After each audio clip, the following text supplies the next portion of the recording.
Mwangi kwa taarifa hiyo. Msafara wa Cape Media na mamlaka ya mali iliyosahaulika au kutelekezwa ufa imekamilika katika kaunti ya Homa Bay, wakazi wakijitokeza kushuhudia msafara huo, baadhi yao wakiondoka na zawadi na kupata taarifa muhimu kuhusu jinsi ya kufuatilia na kudai mali zao. Ujumbe ukiwa ni kuhamasisha Wakenya kujitokeza na kudai mali zilizosahaulika. Maafisa wa ufa walisisitiza kuwa mchakato wa kudai mali ni rahisi na unapatikana kupitia mifumo rahisi rasmi ya serikali.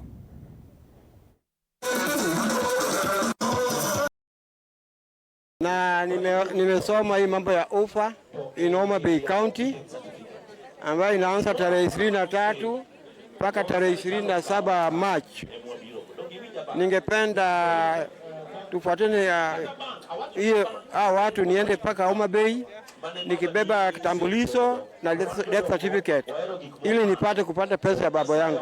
Tumekita kambi pale kuweza kutoa huduma za kuwapokeza pesa ambazo kwa sasa ziko mikononi mwa Unclaimed Financial Assets Authority.